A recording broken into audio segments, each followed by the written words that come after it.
Our school feeding program is the topic for today.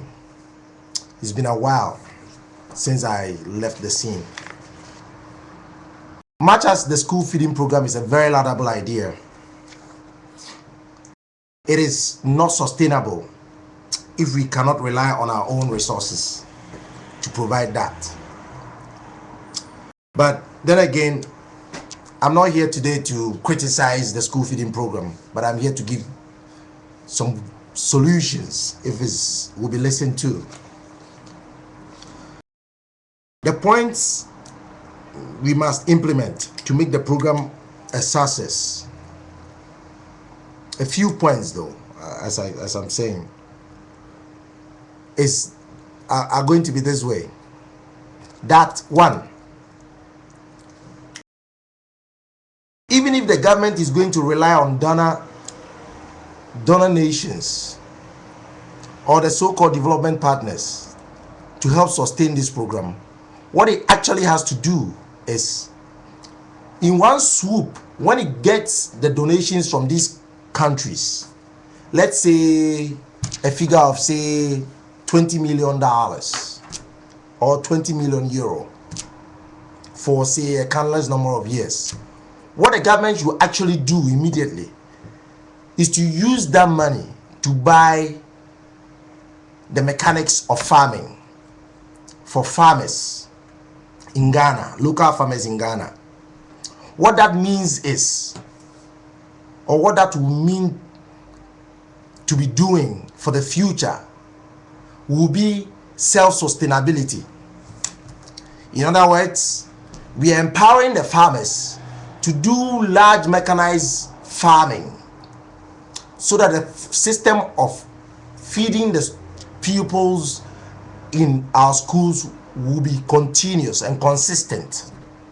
So in order for us to do that, the farmers who otherwise wouldn't have the capital to farm huge plots of land, what we actually have to be doing is to quickly empower them, buy them tractors, possibly even hire tractor drivers for them to do large-scale land clearing for them, and then help them with the seedlings, so that if they have to say plant maize, those ones who plant maize will do that. The fishermen should get outboard motors.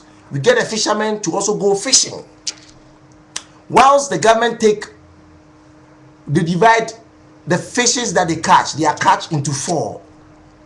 They give 2 to the fishermen. The government will take 1 as tax, and then 1 part of the 4, the divided part, as part of the feeding program.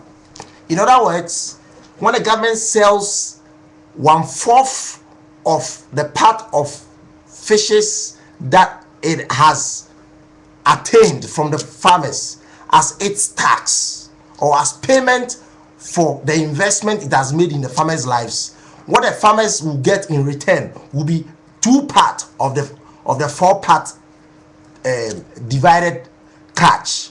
Therefore, what actually will happen is that the fishermen will not go home hungry. They will be happy doing their job because they have been given the opportunity to actually do their job in a mechanized form, in other words, in a commercialized form. And at the same time, the government is also getting its revenue back. How? Because it's selling 1 part of that fish that has been caught as revenue to pay off the money that government has invested in the fishermen. It's the same way with the farmers as well. When we encourage people to go into maize farming, into manioc farming, which is cassava as we call it, into plantain, into palm nut oil and all that, anything that is edible for these children to study, to be able to go back to school and study without thinking of what they will eat when they go home.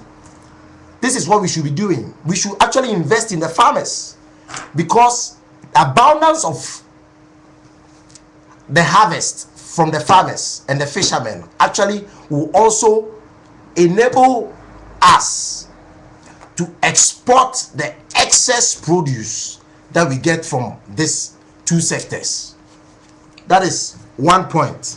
The other point is with the intent of supplying the local market with all this produce, there is obviously going to be an enormous quantity that will be left, and those post-harvest losses shouldn't be allowed. What will actually happen is that government should quickly find money from our own pockets, from our own taxes, because it's possible.